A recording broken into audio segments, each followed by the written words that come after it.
भूत स्टोरी में आपका स्वागत है।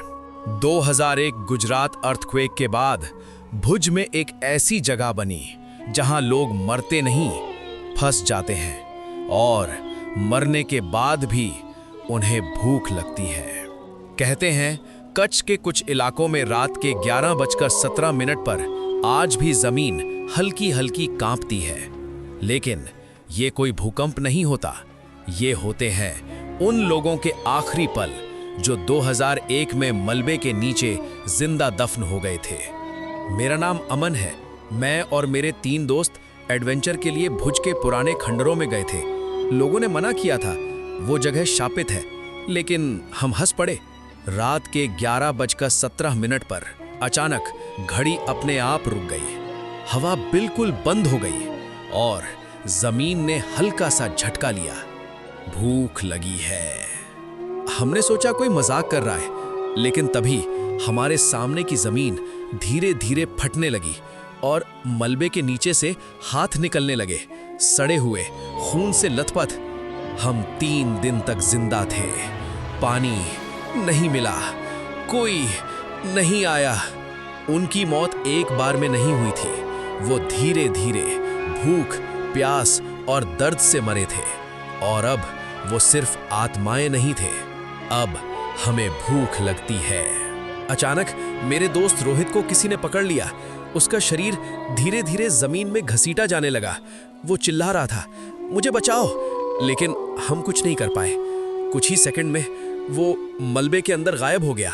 अमन और उसके बाकी दोस्त भागने लगे, लेकिन हर रास्ता उन्हें वापस उसी जगह ले आता जहां जमीन के नीचे सैकड़ों हाथ उनका इंतजार कर रहे थे। तुम भी हमारे साथ दफन हो जाओ। आखिरी बार मैंने देखा, मेरे पैरों को किसी ने पकड़ लिया और मैं भी धीरे धीरे अंधेरे में खींचा जाने लगा। अगले दिन वहां सिर्फ 3 मोबाइल मिले जिनमें आखिरी रिकॉर्डिंग थी। अब हम अकेले नहीं हैं। अगर आप कभी भुज के पुराने खंडरों में जाएं और रात के 11:17 पर जमीन हिले तो भागना मत, क्योंकि शायद आप पहले ही उनके साथ दफन हो चुके होंगे। 2001 गुजरात। अमन और उसके दोस्त अब इस दुनिया में नहीं थे, लेकिन उनकी कहानी यहीं खत्म नहीं हुई, क्योंकि मौत के बाद उन्होंने अपनी आंखें खोली। जब मैंने आंखें खोली तो मैं किसी अंधेरी जगह में था। चारों तरफ टूटे हुए घर, खून और सन्नाटा। लेकिन सबसे डरावनी बात यह थी, मैं जिंदा था, लेकिन वो दुनिया हमारी दुनिया नहीं थी। वो थी मलबे के नीचे फंसी आत्माओं की दुनिया। तुम अब ऊपर नहीं जा सकते। मैंने पीछे देखा और मेरे दोस्त अब इंसान नहीं रहे थे। उनकी आंखें काली, चेहरे फटे हुए और उनके मुंह से मिट्टी निकल रही थी। हम 72 घंटे तक जिंदा थे। हमने अपने ही लोगों को मरते देखा। भूकंप के बाद कुछ लोग मलबे के नीचे 3 दिन तक जिंदा थे, और जब भूख और प्यास बढ़ी तो उन्होंने कुछ ऐसा किया जो इंसानियत के खिलाफ था। हमने एक दूसरे को खाया। ये सुनकर मेरी सांस रुक गई। तभी मुझे एहसास हुआ, मेरे हाथ खून से भरे हुए थे। अमन अब सिर्फ शिकार नहीं था, वो उनमें से एक बन चुका था। अब तुम्हें भी भूख लगेगी। अचानक मुझे भूख लगने लगी, बहुत तेज। मेरे सामने एक छोटा बच्चा खड़ा था जो रो रहा था। अमन के पास 2 रास्ते थे, या तो वो इंसान बना रहे या हमेशा के लिए राक्षस बन जाए। खाओ, नहीं तो तुम भी मर जाओगे। मैं खुद को रोक नहीं पाया और अगले दिन भुज के उस खंडहर में लोगों ने फिर आवाज सुनी, भूख लगी है।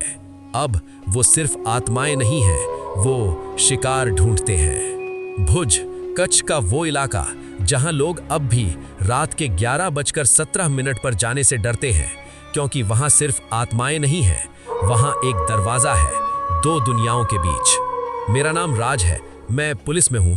हमें खबर मिली थी कि कुछ लोग उस खंडहर में जाकर गायब हो रहे हैं। राज अपनी टीम के साथ उस जगह पहुंचा जहां जमीन हमेशा ठंडी रहती थी और हवा में सड़न की बदबू थी। रात के 11:16 पर सब कुछ ठीक था, लेकिन जैसे ही घड़ी ने 12:17 दिखाया, अचानक हमारे वॉकी टॉकी बंद हो गए और जमीन हिलने लगी। स्वागत है। हमने टॉर्च जलाई और जो हमने देखा वो इंसान नहीं था। सैकड़ों लोग, आधे शरीर मिट्टी में दबे हुए और उनके चेहरे जिंदा जैसे हिल रहे थे। तुम बहुत देर से आए। अचानक जमीन फटी और नीचे एक गहरा अंधेरा गड्ढा दिखा, जैसे किसी दूसरी दुनिया का रास्ता। मैंने नीचे झांका और मुझे वहां हजारों लोग दिखे जो एक दूसरे को नोच रहे थे, खा रहे थे और चीख रहे थे। यहाँ मौत खत्म नहीं होती, यहाँ भूख कभी नहीं मरती। मैं भागने लगा, लेकिन अचानक किसी ने मेरा हाथ पकड़ लिया। तुम भी हमारे हो। राज चीखता रहा, लेकिन कुछ ही सेकंड में वो भी उस अंधेरे में खींच लिया गया। अगले दिन पुलिस को वहां कुछ नहीं मिला, न राज न उसकी टीम, सिर्फ एक कैमरा। अगर ये वीडियो किसी को मिले तो उस जगह मत जाना, क्योंकि तुम पहले ही यहाँ आ चुके हो। कहते हैं जो भी ये कहानी सुनता है वो आज रात 11:17 पर एक हल्का झटका महसूस करता है और उसके कान में कोई फुसफुसाता है, हम भूखे हैं। अगर आज रात आपकी नींद अचानक 11:17 पर खुले तो पीछे मुड़कर मत देखना, क्योंकि शायद कोई आपके पीछे खड़ा हो।